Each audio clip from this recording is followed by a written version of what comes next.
Hey guys, it's Mike here, and welcome to another video. I'm going to be bringing you guys today discussing Dragon Ball Super, and more specifically, I am going to be discussing the fate of Frost, the Universe 6 doppelganger from the Dragon Ball Super series. And first off, I want to start by saying I am a big fan of Frost. I feel like overall his character is pretty underrated. And especially in regards to strength, although I'm not really going to get into maybe that too much right now, maybe in a little bit.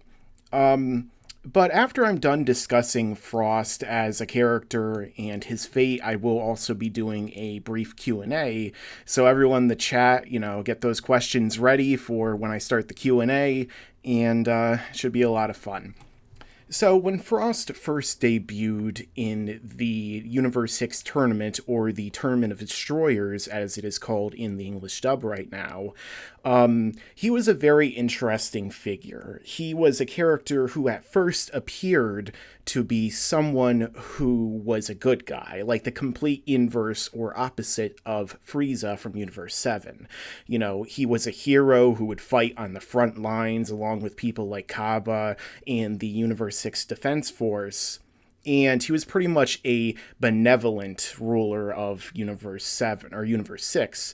However, we came to find out that Frost was in fact evil after he cheated to defeat not only Goku, but Piccolo. And after that point, Frost was kind of gone because he was eliminated by Vegeta in that tournament. And then he was pretty much knocked out of commission by Hit, and funny enough, he was basically unconscious the entire rest of the tournament. Everyone was wondering, wait, is Frost dead? Why is his body just sitting there next to everyone if he's dead? And then after that, basically, we hear about his character that he's on the run. That Frost is basically, trying to escape from all the authorities and the people in Universe 6 who are after him for, of course, manipulating them and controlling them through deceptive means. And we come to find him again in this current tournament. Now, in this video, of course, I am going to be covering spoilers for the most recent episode of Dragon Ball Super. I believe it is 108. And of course, I will say for people who have not seen the episode yet, you have the chance to come back and watch the stream after it is over, and it's up on YouTube after you check out the newest episode. But for those who are interested in hearing what happened, I'll give you 5 seconds, a la Detective Q. So, 5, 4, 3, 2, 1... Okay, so when it came to the current tournament, Frost, of course, he eliminates, some big characters in terms of the fan base, like Krillin. Then eventually he, hatches a scheme on Master Roshi after he witnesses the Mafuba firsthand and is able to use it to ensnare Vegeta. And at first it seemed like Frost was really going to go the distance. He had that pact with Frieza. However, that pact was tested in the newest episode, in which we at first thought that Frieza was really going to fight Gohan and eliminate him in order to help Frost. However, it was all deception on Frieza's part, as he took Frost off guard after showing him how to use his bulked up 100% form, and then blasted him out of the ring, eliminating him. And of course, Frost was so pissed off, especially after Frieza continued to goad him when he was on the sidelines, calling Frost an amateur and saying he would never team up with him, that Frost eventually, snapped. He tried to shoot a death beam at Frieza, and before he was even able to get that beam off, Zeno was like, nope, you can't do anything from the sidelines, that's not allowed, and he completely erased him from existence. So, basically, that is the entire story of Frost thus far. There's, of course, the possibility that's always lingering in fans' minds that characters right now who are being erased may be brought back. But if we look at it from the perspective of him never coming back, what does that mean for Frost as a character, and how does his fate really reflect upon him? Now, of course, when Frost first debuted, he was a cheater, so a lot of people used that to think that Frost wasn't really all that powerful on his own. And of course, Frost was able to be pretty much stomped by Goku and Vegeta as Super Saiyans at the time. But, I mean, this is Goku and Vegeta who trained in the Time Chamber, trained with Whis, unlocked God Ki, so, you know, even though Frost was going to get stomped by them, I mean, the fact that he didn't just explode, you know, all over the place when they even glanced at him is pretty much a great indicator that Frost is a little underrated in the strength department. Obviously, I'm using over exaggerations there for people who want to take it out of context. But, you know, I feel like I did a video recently about Frost's potential, and of course a lot of people say now it might be invalidated because, you know, Frost is kind of gone forever, seemingly. But I think that if Frost had continued to exist, like let's say that somehow Universe 6 is spared after this tournament, he's a character who really could have had a lot of potential. He's a character who could have potentially unlocked his golden form, or, you know, a silver form, as many people want to keep saying he would use, or something else. Like, that race, from what we know, has the ability to transform their final form into something of their choosing. Just like they can use the regressive forms to suppress themselves, like Frieza and Namek, and then of course we saw Frost using these in the Universe 6 tournament, they can also create further forms which amp their strength. You know, even though it's non-canon, we saw with Cooler, he had that, like, super shredder kind of transformation. And then we see with Frost, or we see with Frieza that Frieza can do a golden transformation, kind of like Frieza's own version of Super Saiyan, although apparently it was such a gigantic boost it was able to overwhelm even Super Saiyan Blue at full power, in that arc at least.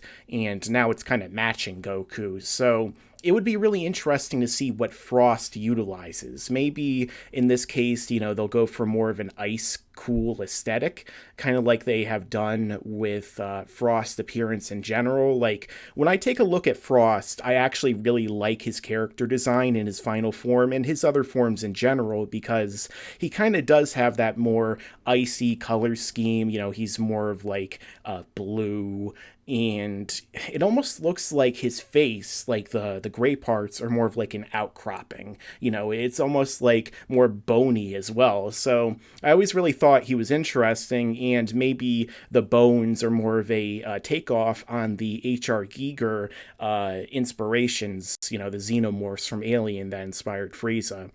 But in terms of Frost's actual fate, I'm not too sure if I really liked the fact that he kind of went out the way he did. I mean, I don't really have a problem with Frieza betraying him, because I figured it's only a matter of time until one of these guys realizes that they have to knock one of the other people out, basically, you know? Even though they're basically the inverse of one another, they have to kind of defeat the other person in order for them to survive.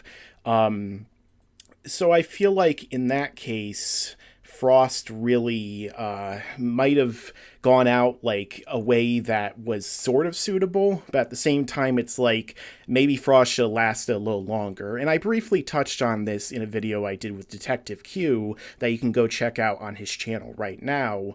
But I kind of felt like Frost should have stuck around a lot longer. Like, maybe instead of entering the last 4 guys, he would instead kind of, you know, be kicked out of the ring, you know, as number 5. Like, him and Frieza think they have the advantage over everyone, you know, 2-on-3 basically, or 2-on-1 over and over again, like through teamwork they can win, and then Frost gets blasted from behind by Frieza out of the ring or something, you know? But instead, it seems like he made it to roughly the halfway point, even though he was fighting incredibly tactically.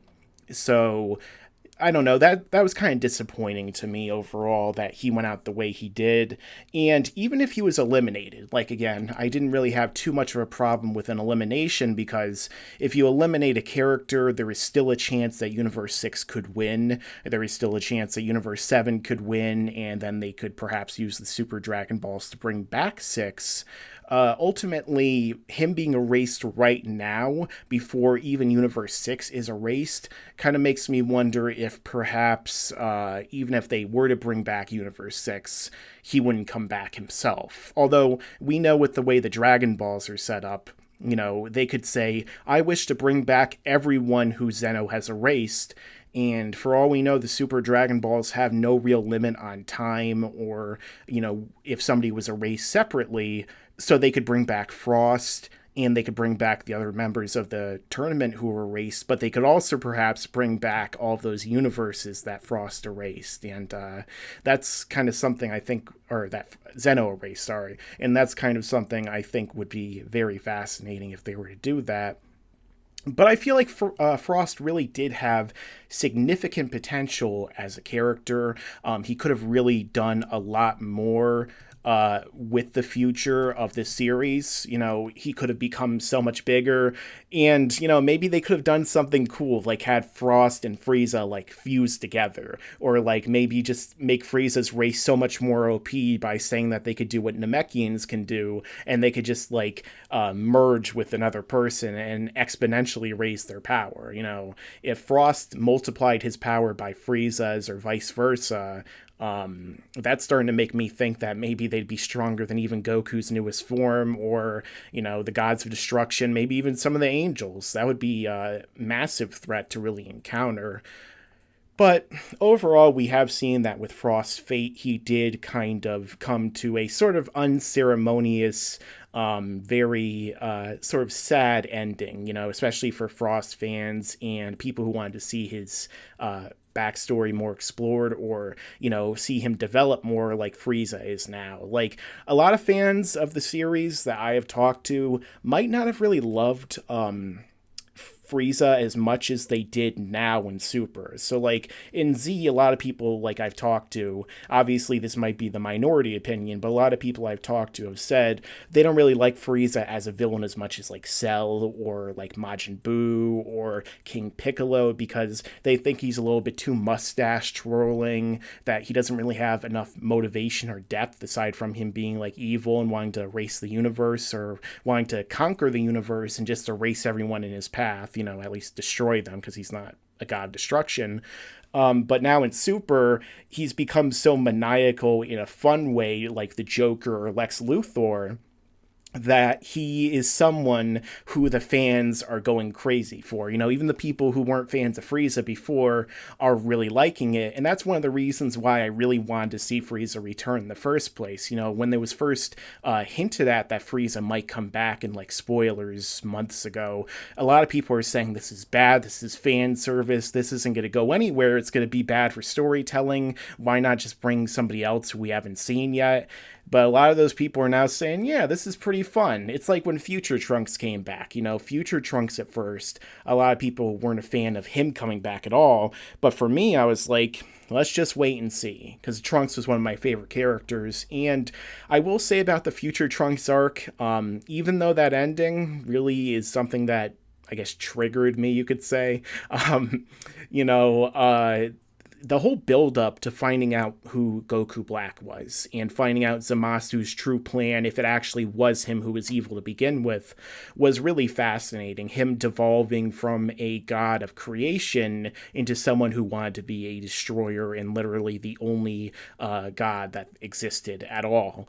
Although I don't know if he could have ever really done anything to Zeno, but, you know, aside from that, the fact of the matter is that, you know, it was a really cool concept and build up, and they handled it well for, let's say, the first half of it. You know, so I think that sometimes when they implement some stupid kind of ideas from many people's perspective, they can do a great job with them. I mean, again, look at Cell. Cell is some crazy cicada cricket man who has everyone's abilities and can regenerate and is so ridiculously hacks from, like, every other fictional universe point of view.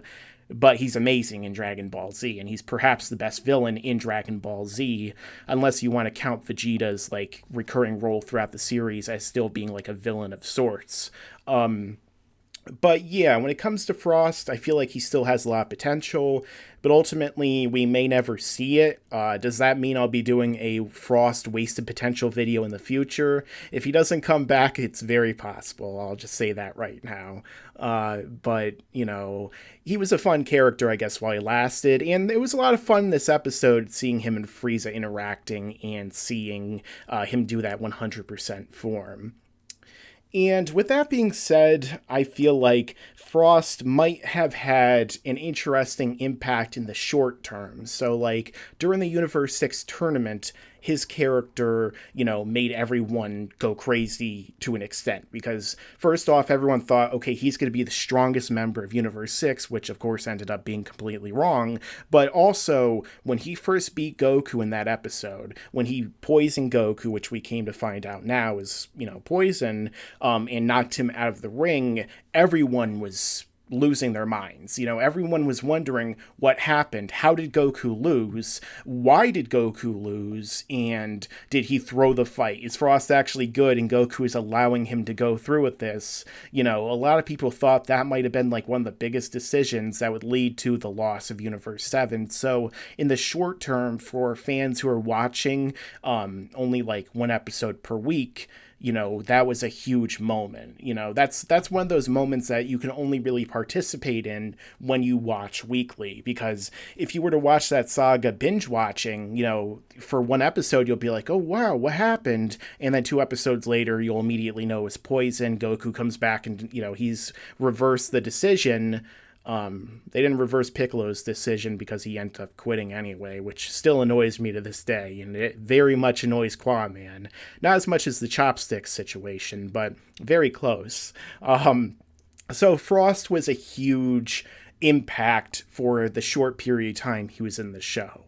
You know, like, I remember my reviews at the time, back when I reviewed weekly, just blew up at that point because people were so shocked of what was happening in the series. And, you know, that's one of the reasons why that tournament is one of my favorite parts of Super so far. You know, it was the first time we got to see alternate universe members. It was the first time we got to see these fighters. And it was finally time to see what they were made of and how our universe stacked up. Because, you know, one of the big things is, can our universe even compete with these guys from other universes? And we found out that day they were very competitive. And if Goku and Vegeta just went blue from the beginning, they wouldn't have stood much of a chance at all, especially Goku. But, you know, that raises the question of, could Goku just have soloed all of Universe 6 and defeated Hit as a Super Saiyan Blue? I'm not too sure because of the whole stamina drain. Maybe he would have just lost and Vegeta could come in and beat Hit. You know, in the manga, we know that both Vegeta and Goku are able to beat him, but the anime version is clearly a lot different from the manga. But ultimately, I feel like Frost, his impact on the series and his character design might make him memorable in the future. Of course, he's going to be nowhere near as memorable as, say, Hit. But ultimately, I think when you go back and rewatch Super in the future, he'll be a fun and enjoyable part of it. You'll enjoy seeing him plotting his schemes, how he keeps trying to weasel his way out of getting punishment dealt upon him. And I think that overall his fate, even though it might have been a little bit too premature, might kind of sum up his character as a whole. Someone who never obeyed the rules, someone who was basically a less stable version of Frieza, who wasn't really as competent, I guess, in the end, you could say. He was really powerful, might have had insane potential, even better than Frieza, but ultimately it didn't amount to much because Zeno just wiped him out in an instant. And Zeno can seemingly wipe anyone out in an instant, except for maybe Golden Superman Prime. I just wanted to say that so the comments will explode with people saying Superman could beat Zeno, regardless of how insane that sounds. But anyway, with that being said, let's now get into some of the questions in the chat, because I'm sure you guys have been listening to me talk long enough, and now you want to hear me talk about your questions. So let me hear some of those questions in the chat. I guess I'll scroll up and see some of them right now if you guys have already left any. Let's see some of your impressions, at least, first. This is from Jeffrey Griffiths. hey, I think Frost isn't gone. I think he'll come back, but in exchange, Frieza will go aka Hakai. Otherwise, why would Frieza tell him he can achieve that form? Future foreshadowing. Well, yeah, I mean, that's the thing. Like, in my video, does Frost have more potential than Frieza? Which is now why Frost had more potential than Frieza. I had basically said that we didn't see any true indication that Frost had trained as hard as Frieza. He obviously didn't train with the intention of bringing out a new form. And then Frieza basically confirmed that because he said, oh, if you train, you can achieve this power too. But, given that Frost has basically just run around punching weaker people for years, he's obviously stronger than Frieza was on Namek, but I can only imagine just how strong he can get aside from that, let's see. What do you think of the Frieza versus Gohan fight? Yeah, I loved that for the brief moment we had. Even I wasn't even that upset, I feel like, with Gohan being beaten by Frieza just because he was already kind of weakened and tired before that. Of course, there's a lot of people who will say there's no way that Gohan could ever beat Golden Frieza, but Gohan was trading blows with Super Saiyan Blue Goku, and, Goku went Kaioken, and Goku and Frieza as a Super Saiyan Blue were even as regular Super Saiyan Blue and not Kaioken. But Goku could have gone Kaioken times 0.2 and beaten Gohan, theoretically, even though we've never seen any evidence of that, but I'm sure some people will try and make that argument. Where is Harold von Hugen Muscles? Actually, he said, where is von Harold von Hugen Muscles? I have no idea who that is, but, maybe we'll see in the future. Okay. I love how 1 minute you say the Trunks arc was he's responding to somebody else. But, the Trunks arc is one of those arcs that is very polarizing. It is an arc that ultimately had a great build-up and then kind of fell apart. It's a lot like the Buu saga combined with the Cell saga. So you take all these great parts of the Cell saga, arguably the best saga in the original manga, and then you take all of, the Buu saga's negatives, like Vegito showing up and doing nothing, building up other characters to ultimately, their actions are useless, and then having some kind of Deus Ex Machina win the day.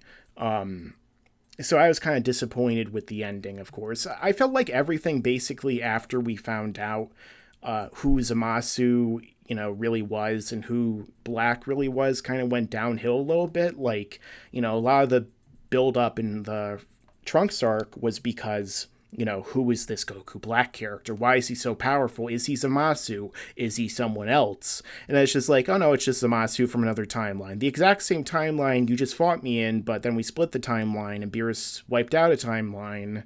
Wait a second, what? I don't know. They needed Basil exposition from the second Austin Powers movie to say, let's not think about it too hard. Let's just enjoy the ride.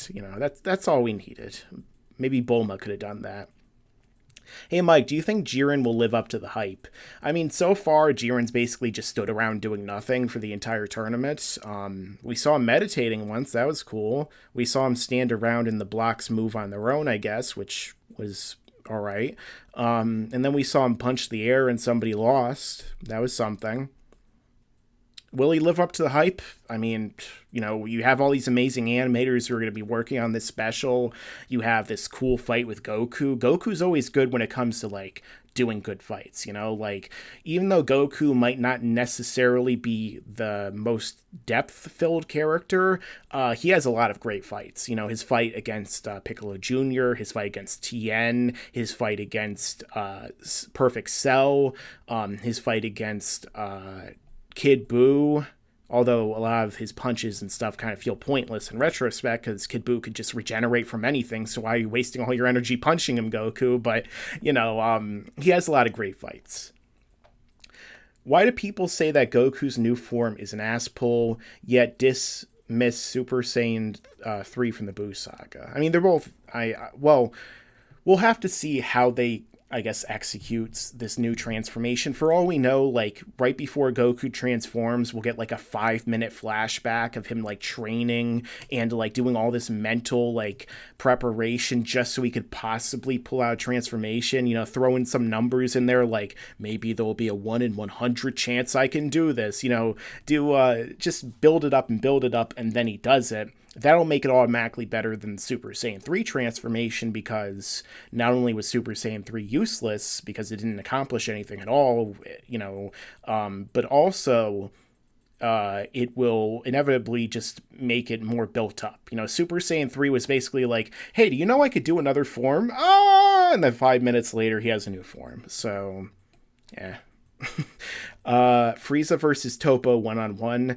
You know, maybe that's gonna happen. Maybe Goku will wear down Toppo, or maybe someone will wear down Toppo and Frieza will come in and pick him off. I don't know about Goku.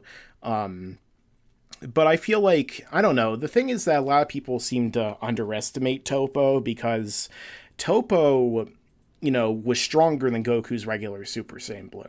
Like, a lot of people say, oh, Goku is owning Toppo as a Super Saiyan Blue. He hit him with a Kamehameha. He was knocking him around, but it's like, well, yeah, Toppo was holding back. I mean, when Goku is pulling out that Kaioken on top of his Super Saiyan Blue and says, I'll show you what happens when I pass my limit, Toppo starts powering up too, because he was pissed off that his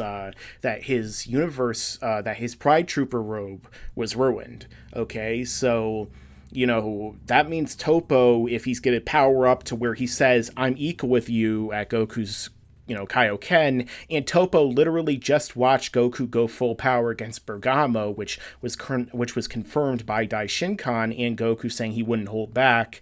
You know, that to me means that he knows how powerful Goku is, and he's probably, you know, close to Goku's Kaioken, which means that if he's close to Goku's Kaioken, then he would beat Frieza, like in a one-on-one fight. But Frieza is really deceptive. Frieza is really, you know, he thinks out these plans even more than he used to, so there's a possibility, but, you know, as we saw with Goku versus Frieza on Namek, I'm not too sure. And even Goku versus Frieza in general, like, I'm not too sure. Frieza versus Hit.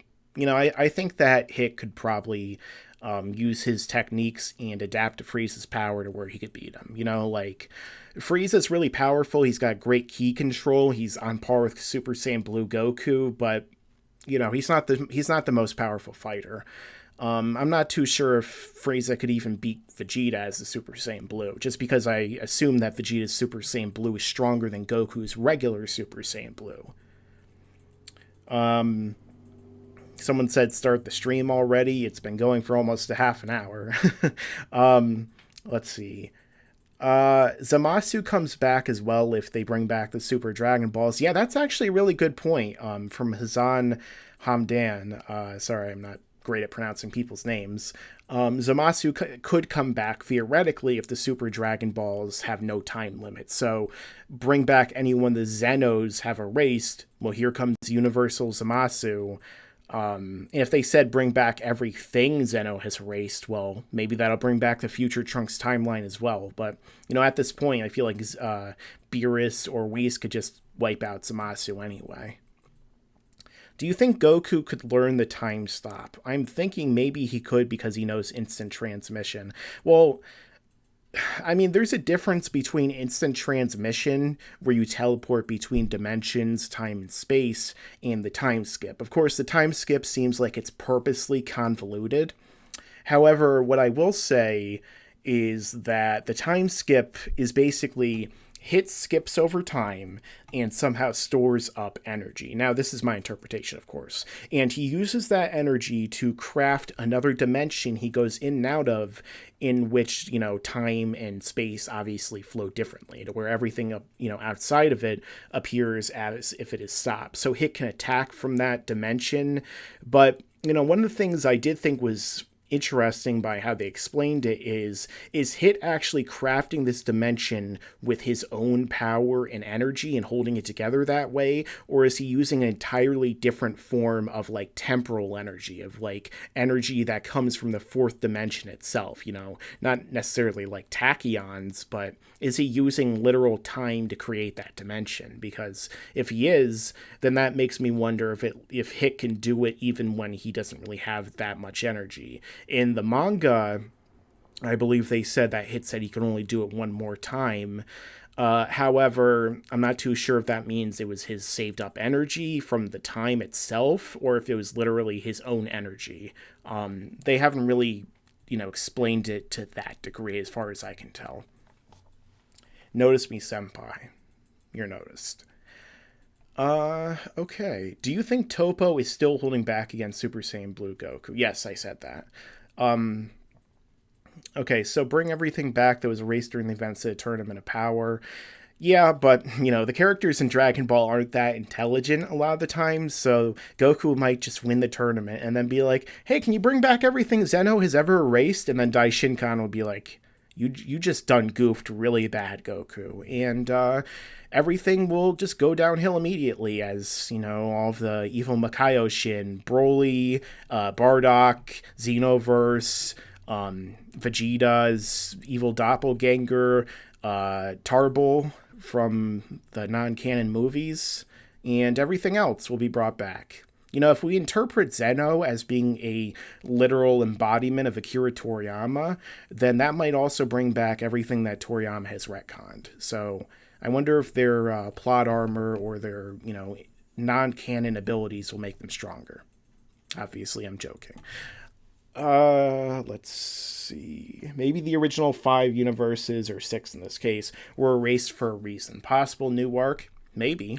I mean, maybe for all we know, erasing someone from existence isn't really as, permanent, or it doesn't really work the same way as we think. Maybe if you erase someone from existence, they literally are erased from one existence, yet they travel to another one.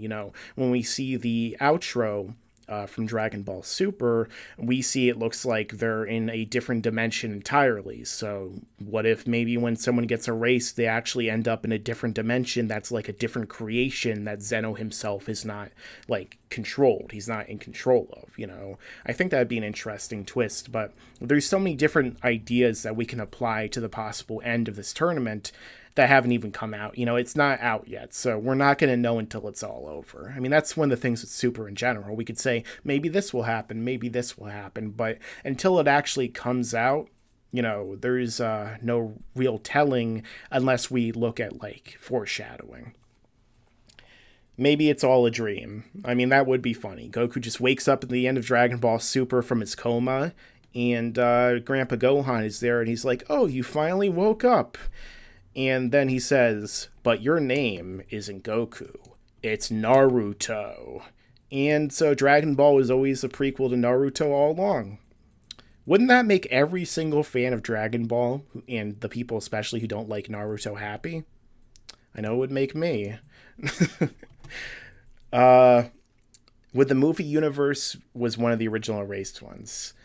Well, the whole thing is that I don't know if every single universe necessarily exists or every single movie necessarily exists within the same continuity. Like, some of them are self-referential, like obviously the Broly movies and the Cooler movies. But for example, Super Android 13, there's some implications that maybe Super Android 13 actually takes place in the unseen timeline, and that's why everything is different. Like, that might be the only glimpse we've ever seen of the unseen timeline, because there was no Cell there. No one was a full powered Super Saiyan. Goku and Gohan. And Vegeta and Goku. They seem to be the two strongest there at the time. So, it's possible that, it's from then. There's so many questions that could be raised about the unseen timeline, though. Okay, let's see. Do you think that Goku's Limit Breaker form is stronger than Zeno? If it is, hopefully they introduce Zeno's dad sometime soon. That'd be something. Maybe Daishinkan is Zeno's dad all along, and Zeno's actually like a toddler. What universe would you want to win if Universe 7 was exempt? Probably Universe 6, because Universe 6, I feel like one of the things that might happen, just one of my theories I'm throwing out there, is that if Universe 6 were to win, Champa would basically use the Dragon Balls to wish back Universe 6, or maybe to bring Universe 7 back, or bring Universe 7 to Universe 6. And the reason why I say that is, if you remember in the other tournament, when Beerus won, he had a wish on the Super Dragon Balls, and instead of doing anything else, he decided to wish back the Earth in Champa's universe. So maybe Champa will return the favor. He'll be like, well, this is my brother. He was actually nice to me one time. Maybe I'll use my wish to bring them back. And I think that'd be pretty interesting. Zeno's dad is Mr. Popo. Sure. He is the top of the pecking order. Should they put the Potara earrings on Zeno? Would be hilarious. Just imagine if Zeno fused with Zeno. What would he be, Zeno? Zeno? Omni King? Omni King of everything? Sure. If Universe 6 gets erased, then some of the Super Dragon Balls in Universe 6 could be erased as well. Well, no. If you remember at the beginning of this tournament, they already said that the Super Dragon Balls are gathered, and they're likely somewhere near the tournament. Like, they're either in Zeno's universe or existence, that he exists beyond the universes, or they're somewhere else. Okay, let's see. Goku is Zeno from another timeline. Or maybe he's Daishinkan from another timeline. Dun, dun, dun. Okay. If Universe 6 gets erased, do you think Beerus would attack Zeno? If Beerus wants to literally die on the spot, sure, he'll attack Zeno. No Goku new form will not make him stronger than Beerus, because Beerus is endgame. The thing is, if Goku does defeat Beerus at the end of the series, it still will leave open a lot to possibly happen in the future. Maybe that's the intention. Maybe Toriyama right now is planning to end Dragon Ball Super on a cliffhanger so that Toei and Shueisha can just make a bunch of spin-offs based on it. Maybe we'll have a series of Goku becoming the next Super Saiyan God, where Goku will he will be learning of the, how to become a god, and, he'll go on adventures to the other universes and stuff. Maybe we'll get a Hit spinoff. Maybe we'll get a Gohan training Pan spinoff, something like that. Oh, I just got a super chat. Awesome. From Joel Hernandez for $5. Ever see that chocolate with red hair? If you look up Dragon Ball Super Chocolate, the image shows Goku with blue hair. I did see that when it first came out, and thank you for your donation very much. The thing is that, I never really put that much credence into it, because we did get actual pictures of his new form after that. Although, there is a possibility that these pictures are kind of trolling us, and what we're seeing isn't really Goku's new form. It's like him in between transforming or something, or maybe like his new form will have multiple stages. Maybe it'll be like Sensui from Yu Yu Hakusho. He'll have a defense form, so he'll never be caught off guard again, and he'll have a strength form and assault form. I think that'd be pretty cool. Why not? Why can't a transformation actually have multiple aspects? Why is it literally just different color hair, and I'm super strong now? Do you think Frost and the Yardrat were wasting the Tournament of Power? Well, yeah, the Yardrat is another character I feel like maybe could have been around a little bit longer. He's a character I would have liked to see do more. Although he was surprisingly strong.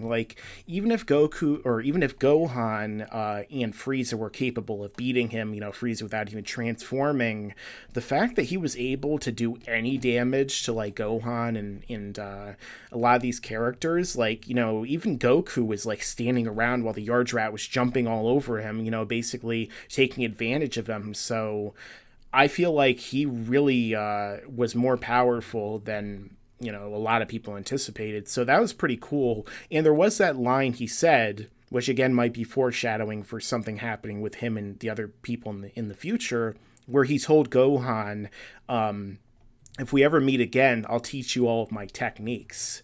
Now imagine if that Yardrat somehow survives or comes back and Gohan learns the instant transmission and like other techniques, because we got to remember, even though they didn't flat out say this in the manga and the anime, Goku in the manga and the anime stated that he was on Yardrat pretty much learning how to control his Super Saiyan and how to learn the instant transmission. He said he only had enough time to learn the instant transmission, and the instant transmission, instantaneous movement, Shunkan Ito, if you want to be specific about this, is something that took Goku over a year on Yardrat, from what we can tell, to learn, which is, like, great, but that means that there's a possibility that the Yardrats also know a lot of other techniques. So, that could be something like maybe the Yardrat will just show up and be like, hey, I'll teach every one of the Z fighters new techniques that will make you be able to fight on par with new characters, even if you're not as strong. And then, you'll just see me in the background shaking my head and smiling like Jack Nicholson in Anger Management. Oh, we have another super chat from John Hudson. Do you think the Universe 6 Namekians will make a difference? And of course, if you donate, I will prioritize your question the second I see it. I feel like they haven't shown the Namekians yet for a purpose. Like, I don't think that that Jiren or someone is just going to one-shot all these people, like, that we haven't seen yet. The Namekians are such a race of creatures in Dragon Ball who can be really powerful and have these magical techniques as well as regeneration. They can merge with one another. Like, when the chips are down, if Universe 6 is going to lose and the only way for them to win is if the two Namekians merge, I think that would happen. And as we saw with Piccolo and Nail, and as well as Piccolo and Kami, although that was a little bit different, they get a gigantic power boost if they merge. So, maybe that'll take them from being normal Piccolo tier, although I almost anticipate them to be able to just stomp Piccolo, to being as strong as 20% of Jiren's power or something. That'd be pretty cool. Okay, Frost is Frieza is Frost Senpai. Well, not anymore. What's the next episode? When's the next episode of Chapter Chat from Epic Ringo? I don't know. I gotta keep asking Harold about that. I thought it was all done. I was done with the video, and it just vanished one day, and Harold won't tell me why. It's very odd. And he keeps saying he will reveal it one day. I don't know. Maybe I'll get the narrator or someone else to do some digging on it. Maybe I'll get Detective Q to do some digging so people will stop asking him. Mr. Satan versus Chi-Chi. I feel like Chi-Chi, she might not train anymore, so going by super logic, she might have gotten significantly weaker, but I feel like Chi-Chi, against Goku in the 23rd Tenkaichi Budokai, could have beaten Mr. Satan. Even though Mr. Satan is strong for a human, Chi-Chi, I feel like, probably could have beaten him. Chi-Chi killed dinosaurs and stuff, I feel like she could probably beat Mr. Satan. Do you think the Namekians will take out Frieza? That would be a really interesting exchange for sure if the Namekians were to team up with Frieza or to face him, but maybe they'll team up too, Yankees Cap donated $2. We need the Angry Austrian. All right, let me see if he could stop in real quick. I think he just got back recently from working out, so hold on. Hey, Harold, can you come here real quick? Somebody wants to hear you talk.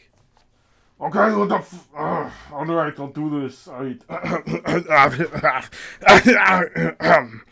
Yeah, you wanted me to come back. I already told you I'm going to come back in the future. Every single video I do, I say, I'm the Angry Austrian, and I'll be back. And the fact of the matter is, I am going to come back. But I work out so much, 27 hours a day, 475 days a year, because my muscles are beyond time and space. So obviously, I am going to come back.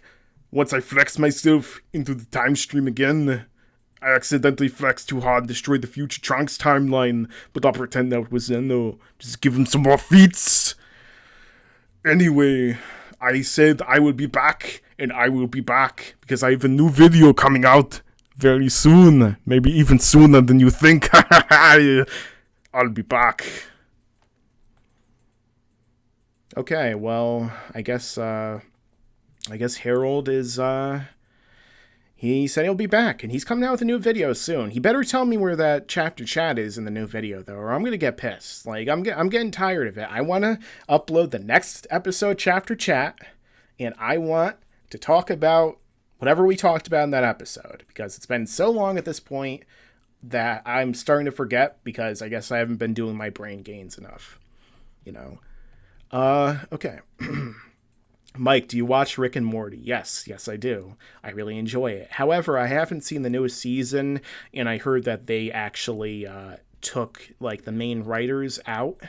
So I'm not too sure if I'm going to like it as much. It's like, I was a really big fan of Gargoyles back in the day. I'm not sure how many of you have seen Gargoyles, but the thing is, in Gargoyles, we had, I think the third season was called the Goliath Chronicles, where they took everyone who was from the original Gargoyles show, or the original creator and the writers, and they got rid of them, and they started doing the show, and it just felt completely different. Another great example, I think, would be the Boondocks. I really like the Boondocks, and I talk about it with Quinn, or Detective Q, gotta stay in kayfabe, and Josh from Dragon Ball Nation all the time. And it's just one of my favorite cartoons of all time. It's hilarious. And, you know, when they finally came back again for the most recent season, if I remember, Aaron Magruder was not involved. So it just ended up feeling so different. Like, the first couple episodes I watched, I was like, yeah, this really is something different, and I really don't like it as much as, you know, when he was on board. I just hate when they replace the original creator of a show. It always annoys me. Although sometimes they're horrible, and sometimes they need to go, but at the same time, it's like, it's his vision, so why not just let it stay? Yeah, Toon Disney, I really enjoyed that back in the day. How do you see Goku's new form versus Beerus, since in the manga, Beerus is shown to be one of the top dogs, but this isn't the manga, and there is a big difference between anime and manga. Yeah, for a long time, I have discussed how the anime and manga at least seem to be different continuities. You know, many people for months and months while the manga was coming out were saying they're the same continuity. Everything that happens in the manga applies to the anime and vice versa, which is like, no, that's not true at all. Like, it's like reading a book and then watching the movie. Although in this case, it'd be like, I don't know, the Silmarillion, for example, if you're all Tolkien fans out there, which is the prequel of sorts to Lord of the Rings and The Hobbit, which was actually compiled by a bunch of notes from J.R.R. Tolkien. Now, of course, Tolkien had a gigantic room full of notes, and some of them were contradictory. Toriyama basically just writes down notes and sends them to Toei and to Toyotaro, and they take their own interpretation of those notes and they make them into the anime and manga, but, you know, there doesn't seem to be a lot of communication going on between those parties. At least maybe there's a little bit more now, since we see Super Saiyan God back, and it's doing similar things to in the manga, but, you know, one thing does not necessarily mean it makes sense in the other. You know, like, I mentioned the Mafuba in the manga recently, saying you need to be of a certain power level and you can't, like, take out an opponent who is way more powerful. Now, they don't really mention that in the Super anime, as far as I could tell, but at the same time, it's like, what comes from Toriyama and what doesn't? It's confusing. Do I like DuckTales or Darkwing Duck? Yes, I really liked both of them when I was a kid. I was a big fan, and I used to watch them all the time. Do you think Frieza is going to betray Goku or Gohan in Universe 7? I think it's more in his favor to not betray them, but at the same time, like, if it comes down to just him and Goku, I could see Frieza being like, bye Goku, and smacking him off the side of the ring, you know? I'm pretty sure Beerus is still the top dog in the anime, but Toei is really bad at their job in showing it to be clear and explaining anything.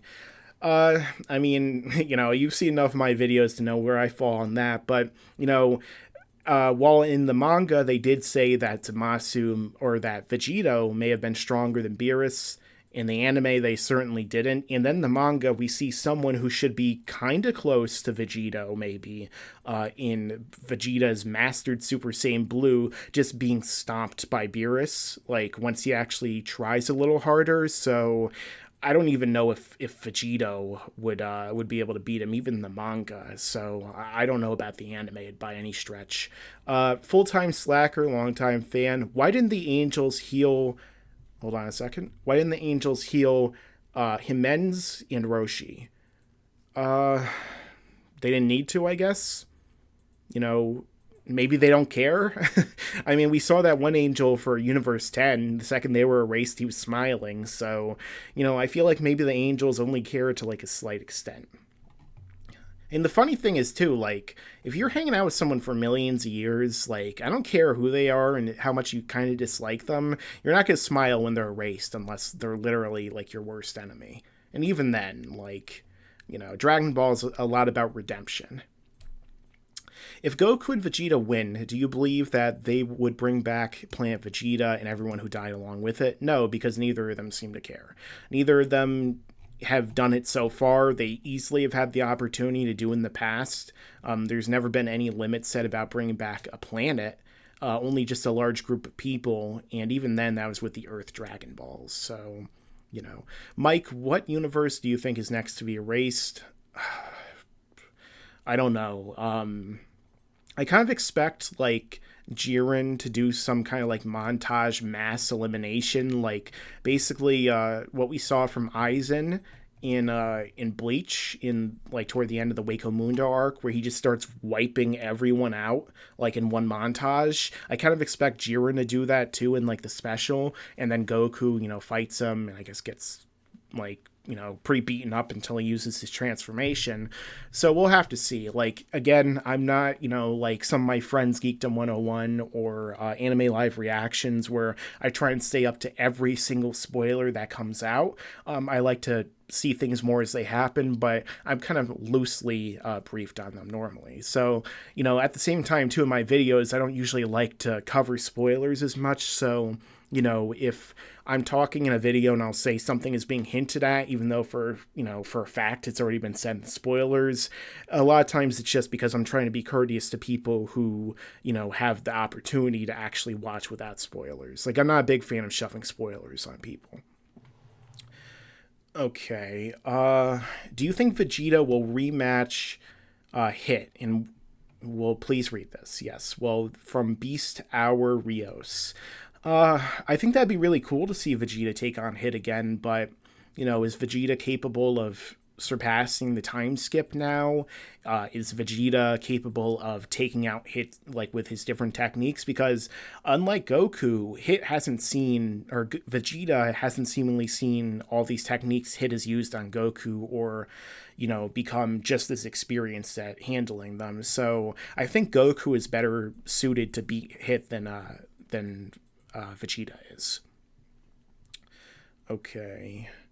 Where the hell is BLACKENFIST? He is cryogenically frozen. Normally he freezes himself for like 2 to 3 months, but this time I think he actually set it to the full 6. So we'll have to see. I mean, I don't know if his cryogenic freezing stasis pod works like Fry's from Futurama. It might only work like, it might be random. Maybe it's like Primer. But he has a time machine anyway. It's not like it matters. Like, Juan is a Time Lord. Like, let's admit it already. Can Frieza beat Toppo and Dispo, both of them at the same time? No, I don't think so. I don't even know if Frieza could beat regular Toppo at full power.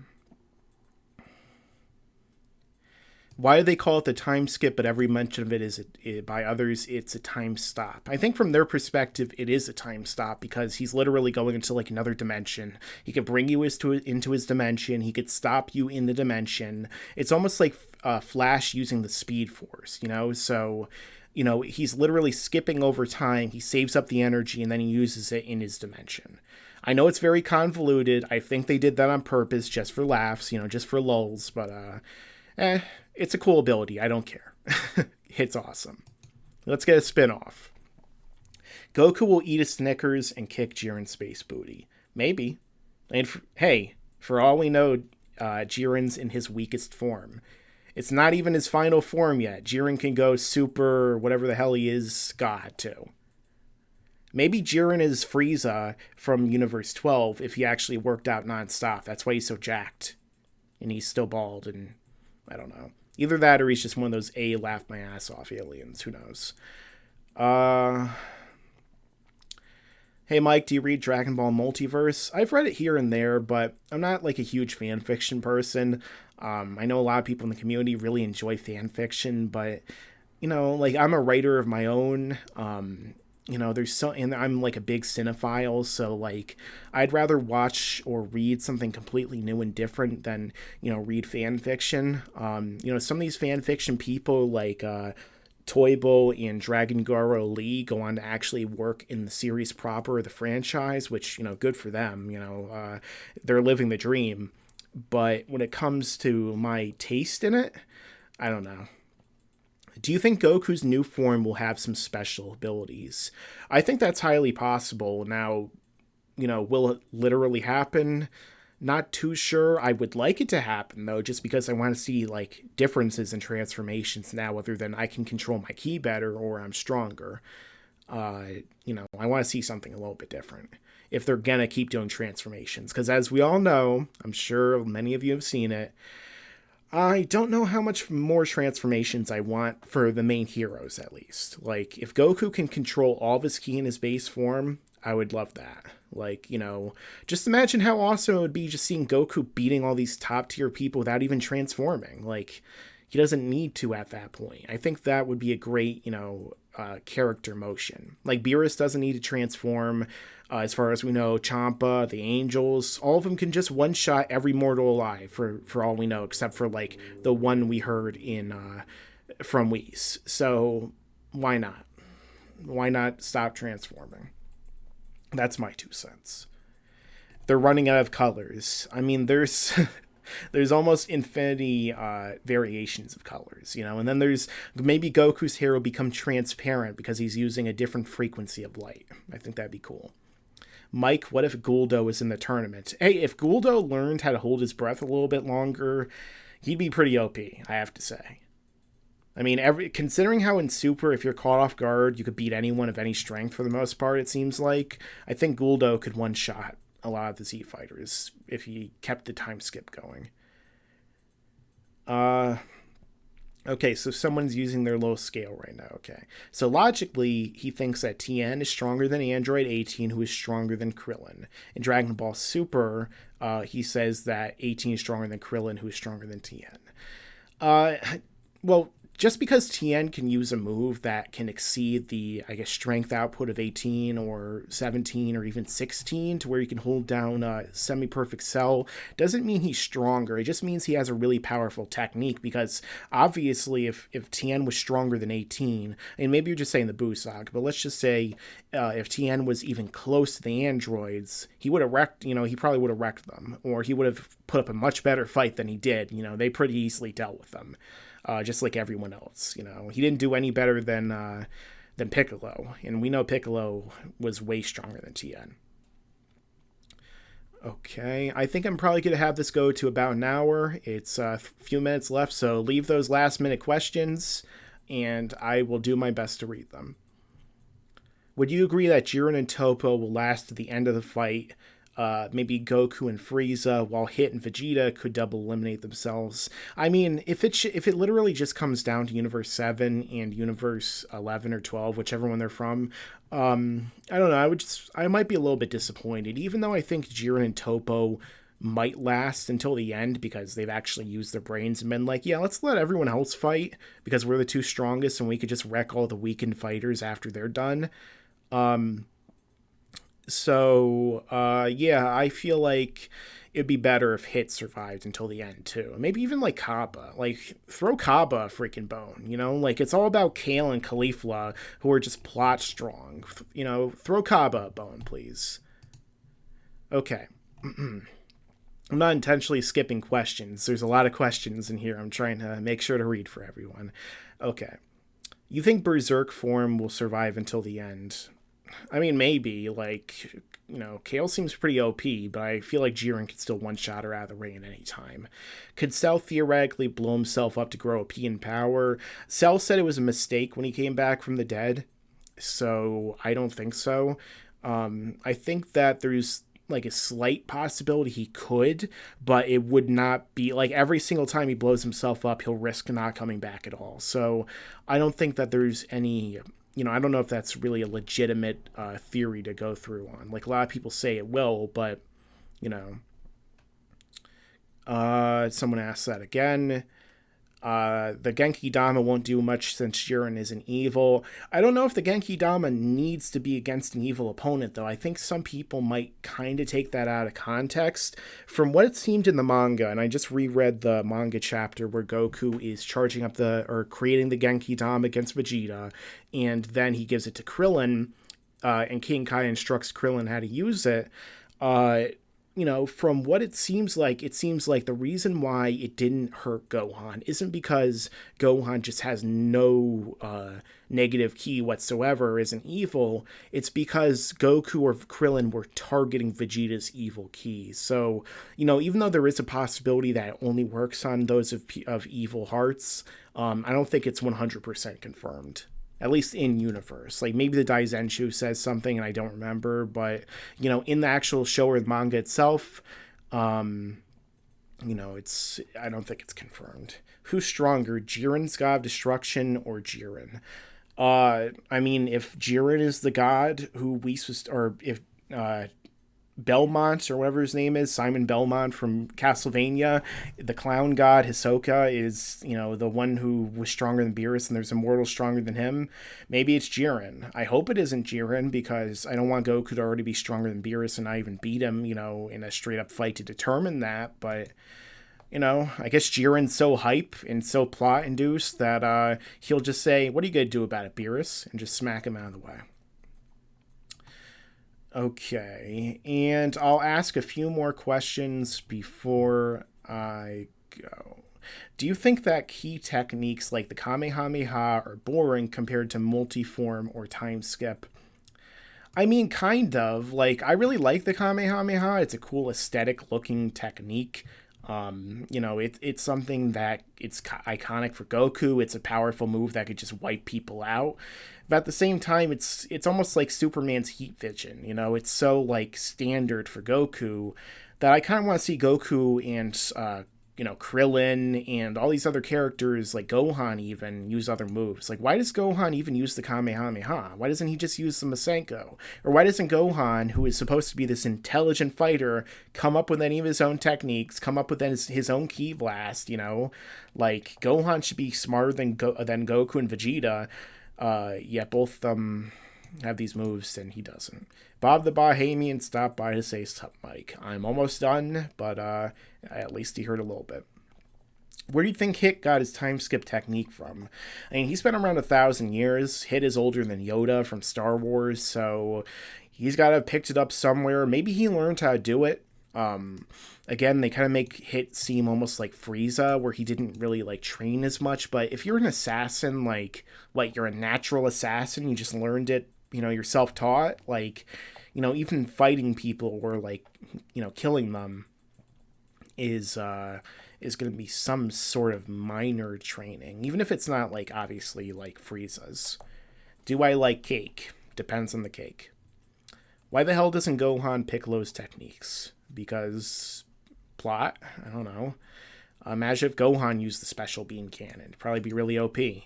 Hey Mike, what other animes have you seen besides DBZ? I've lost count. I actually do like anime other than DBZ, but my second favorite anime of all time is Yu Yu Hakusho, which I'd like to talk about a little bit more in the future, but again, Harold won't let me have the next episode chapter chat, so we'll have to see what happens.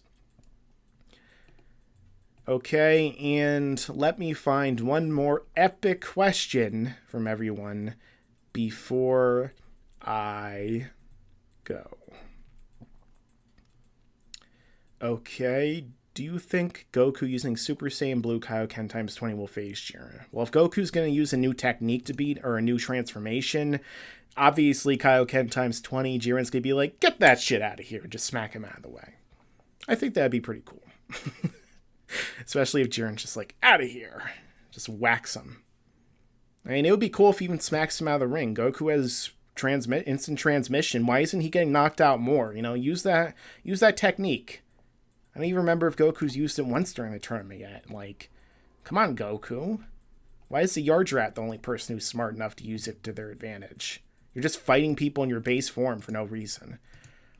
Like him fighting against Ribrianne. Everyone's like, wow, it's so impressive that Goku is, you know, look at Ribrianne's power. She's overwhelming Goku. It's like, hey, you guys just saw Goku turn to a god over and over again, like his Super Saiyan Blue.